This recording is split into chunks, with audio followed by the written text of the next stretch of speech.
তোমার কলিজার বন্ধুরা কেমন আছো তোমরা? তোমাদের মাঝে আজকে নতুন আরেকটি ঘটনা নিয়ে আসলাম। ঘটনা তোমাদের হাতের কাজ করতে ইচ্ছা হবে তাড়াতাড়ি কানে হেডফোন নিয়ে বসে যাও আমার গল্পটি শোনার জন্য, কারণ রাতের কাজ করবে কিন্তু তোমরা 100% শিওর। আর আমার গিটার মাঝখানে আমি আমার ইমো নাম্বার দিয়ে ইমো নাম্বার কানেক্ট করে আমার সাথে যোগাযোগ করতে পারবে, তার জন্য কিন্তু পুরো ভিডিওটি দেখতে হবে। বিয়ের 2 মাস আগে দুজন লোক আমার সাথে জোরজবরদস্তি করেছিল। বিয়ের দিন আমি জানতে পারলাম যে আমার পেটে বাচ্চা এসে গেছে। যখন বিয়ের রাতে আমার বর আমার কাছে আসলো, শীতকাল থাকা সত্ত্বেও আমি ঘেমে নিয়ে গিয়েছিলাম। আর যখন সে আমার শরীর দেখল তখন, হ্যালো বন্ধুরা, কেমন আছেন সবাই? আশা করি সবাই ভালো আছেন, আমিও ভালো আছি তোমাদের ভালোবাসায়। বন্ধুরা, আজকে আমি তোমাদের জন্য নিয়ে আসলাম আরও একটি নতুন গল্প। নতুন সব রোমান গল্প শুনতে আমার চ্যানেলটি সাবস্ক্রাইব করে আমার সঙ্গেই থাকুন। আমি বসে যে যখন ঘরের মধ্যে পৌঁছলাম তখন আমার হৃদয় যেন বাইরে বেরিয়ে আসবে এরকম অবস্থা হচ্ছিল। বিয়ের সময় থেকে শুরু করে আজ পর্যন্ত আমার একটাই ভয় লাগছিল যে আমার বর যেন সত্যিটা না জানে। ভয়ে ভয়ে আমার সময় কাটছিল, আর আজকে সেই মুহূর্ত এসে গিয়েছে যখন কিনা আমার বরের সাথে আমি মুখোমুখি হব। আমার হৃদস্পন্দন বেড়ে গিয়েছিল, যদি সে আমার ব্যাপারে সত্যিটা জেনে যায় তখন কি হবে। সেই সত্যিটা একদিকে দুনিয়ার নজর থেকে আর অন্যদিকে আমি আমার বাড়ির লোকের থেকেও লুকিয়ে রেখেছিলাম। দরজা খোলার আওয়াজে আমার শরীর চমকে উঠল, আমার শরীর কাঁপতে লাগল। আমার বর হেঁটে আমার দিকেই আসছিল আর সে আমাকে দেখতে লাগল। তার এরকম ভাবে দেখায় আমি ভয় পেতে লাগলাম। আমার বর আমার সামনে বসল আর আমার ঘুমটা খুলল। আমি ওই সময় অন্যান্য বুদের মতো তার সামনে লজ্জা পাওয়ার বদলে ভয়ে কাঁপছিলাম। আমার বর আমার প্রশংসা করতে লাগল, কিন্তু আমার ভয় থাকছিল। যদিও আমার বর এর আগেও আমাকে দেখেছিল। আমাদের বিয়ে 3 মাস আগেই হয়ে গিয়েছিল, কিন্তু বিদায় 3 মাস পরে হলো। কিন্তু বিয়ের সময় অন্যান্য মেয়েদের মতো আমার মনেও অনেক রকম আশা জাগল। আমি লজ্জা পাচ্ছিলাম। আমার বরকে তখন আমি মাত্র একবারই দেখেছিলাম আর আমার হৃদস্পন্দন তাতেই বেড়ে গেল। অবস্থা যদি ভালো হতো তাহলে আমিও অবশ্যই লজ্জা পেতাম এবং বেড়ে যাওয়া হৃদয়স্পন্দন নিয়ে তার প্রশংসা শুনতাম। কিন্তু 1.5 মাস আগে আমার সঙ্গে ঘটে যাওয়া ঘটনাটি আমার ব্যক্তিত্বকে ভীষণভাবে নাড়া দেয়া। আমার হৃদয় পৃথিবী থেকে এবং নিজের জীবন থেকে দূরে উঠে গিয়েছিল। আমি সবসময় ভয় পেতে পেতে আজ এখানে এসে পৌঁছেছি, আর আজ আমি পুরো অধিকার নিয়ে ওর কাছে আছি। সেজন্য আমার হৃদস্পন্দন বেড়ে গিয়েছে। আমার বর আমার সাথে কথা বলছিল আর আমার তার নজর অদ্ভুত বলে মনে হচ্ছিল। তার নজর আমার উপর পড়তেই সে পিছিয়ে গেল। আমি তার পিছিয়ে যাওয়ায় একটু ঘাবড়ে গেলাম। সে আমাকে একভাবে দেখতে দেখতে অদ্ভুত কথা বলছিল, যেটা আমাকে যেন ফাঁসির কাঠি ঝুলিয়ে দেওয়ার মতোই ছিল। আমি ভাবলাম সে হয়তো আমার রহস্য জেনে গিয়েছে। আমার সেই সত্যিটা যেটা আমি তার থেকে লুকাচ্ছিলাম সেটা মনে হয় সে জেনে গিয়েছে। কিন্তু আমি অবাক তখন হলাম যখন সে মাথা নাড়িয়ে বলল যে আমি ক্লান্ত হয়ে গিয়েছি আর বোধহয় তুমিও ক্লান্ত হয়ে গেছো। তুমি জামাকাপড় বদলে নিয়ে শুয়ে পড়ো। আমাকে এটা বলতে বলতে সে শুয়ে পড়ল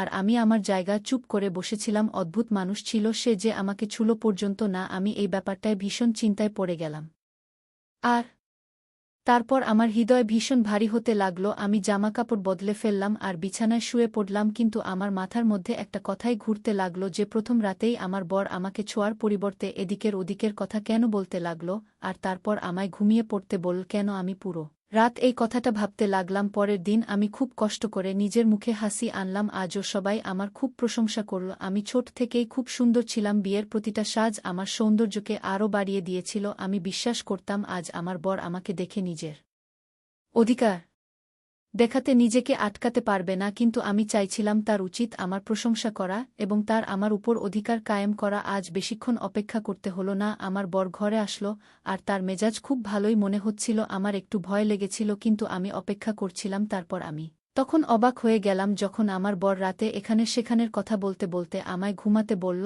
এবং সে নিজেও ঘুমিয়ে পড়ল। আমি তখন অবাক হয়ে চুপ করে বসে রইলাম। আমার মধ্যে কি সেই ব্যাপারটা ছিল না যে আমার বর আমার প্রতি আকর্ষিতই হয় না? আমার অবস্থা অদ্ভুত হয়ে ছিল।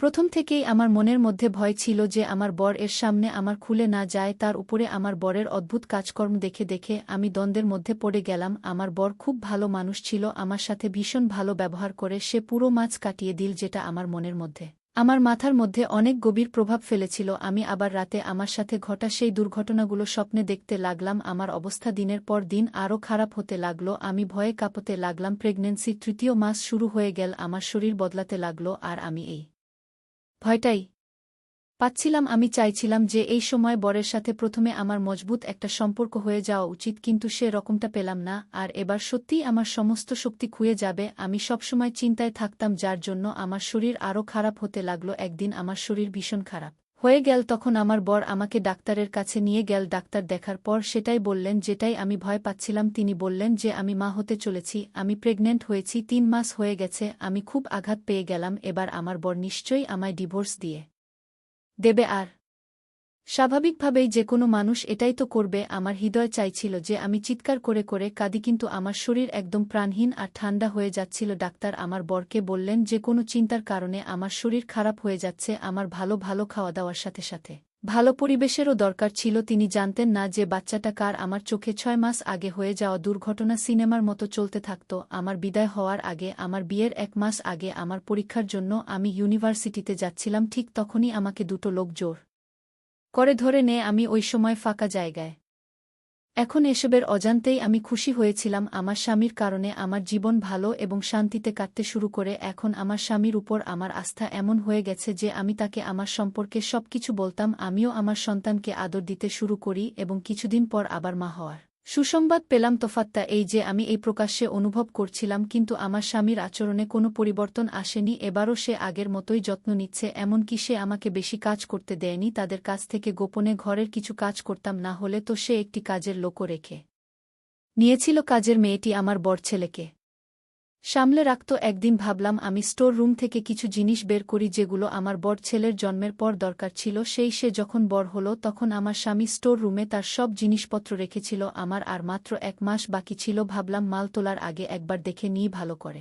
স্টোরের লাইট জ্বালিয়ে রাখলাম। পুরনো বাক্স খুলে সব জিনিসপত্র বের করছিলাম। তারপর বাক্সের এক কোণে খুব পুরনো একটা সিন্দুক পেলাম। আমি সেই সিন্দুকটা আমার গুছানো জিনিসপত্রের মধ্যে রাখলাম এবং কাজের মেয়েকে ডেকে সেই সমস্ত জিনিসপত্র আমার ঘরে নিয়ে গিয়ে রাখতে বলে দিলাম।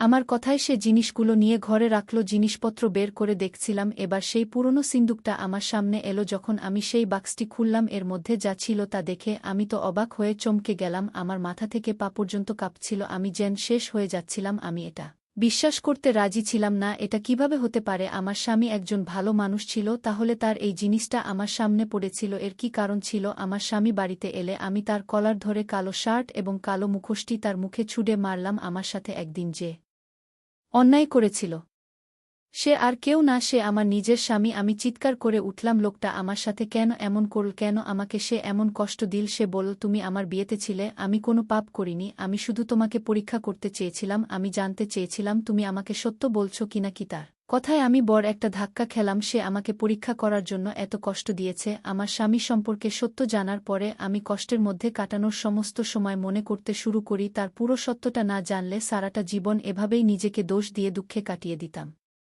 আমার স্বামীর প্রতি আমার প্রেম পুরোপুরি আমি হারিয়ে ফেলেছিলাম। আমি এই বাড়ি ছেড়ে কোথাও চলে যেতে চেয়েছিলাম আর ফিরে আসব না ঠিক করলাম। আমি যখন বাড়ি থেকে বের হতে চাইলাম তখন আমার ছেলেমেয়েরা আমার পা বেঁধে দিল যে যাই হোক না কেন আমি তো তাদের মা, এবং আমার সেই সন্তান যাকে আমি ভুল বুঝেছিলাম তাকে তার অধিকার এবং তাকে সঠিক ভালোবাসা দিতে পারিনি। আর এখন আমি তার জন্য অনুতপ্ত বোধ করছিলাম। সে অনাথ শিশুর মতোই জীবনযাপন করেছিল। আমি আমার স্বামীর প্রতি ঘৃণা অনুভব করছিলাম, কিন্তু আমার ফিরে যাওয়ার কোনো উপায় ছিল না। সে একজন সন্দেহবাদী লোক ছিল, এর বেশি কিছু নয়। তার উপর দিয়ে যে সমস্ত পরিস্থিতি গিয়েছে, যেভাবে তার শৈশব কেটেছে, তাকে সেসব মানসিকভাবে অসুস্থ করে তুলেছে। তার শৈশবের পরিস্থিতি দেখে আমি ভাবছিলাম যে আমি যদি সেই সব পরিস্থিতির মধ্য দিয়ে যেতাম তাহলে আমিও হয়তো এমন হয়ে যেতাম, কারণ সেই দুর্ঘটনার পর থেকেই আমারও মানসিক রোগী হয়ে ওঠার প্রবণতা ছিল। বাস্তবতা না জানলে আজ পর্যন্ত আমি একই দুঃখে থাকতাম। আমি অনেক কেঁদেও ছিলাম। আমি যাকে ভালো মনে করতাম সে নিজেই আমার সর্বনাশের জন্য দায়ী, আর আমি এখনও আগের মতোই অসহায় ছিলাম। তার সাথে থাকতে বাধ্য হলাম কারণ আমি তার সন্তানদের মা ছিলাম। আমার সন্তানদের ছেড়ে আমি তাদেরকে তাদের বাবার মতো করতে চাইনি। বন্ধুরা, গল্পটি কেমন লাগলো তা কমেন্টে বলে যেও। এইরকম নিত্য নতুন রোমান্টিক গল্প পেতে আমাদের চ্যানেলটি সাবস্ক্রাইব করে পাশেই থাকবেন। ধন্যবাদ বন্ধুরা।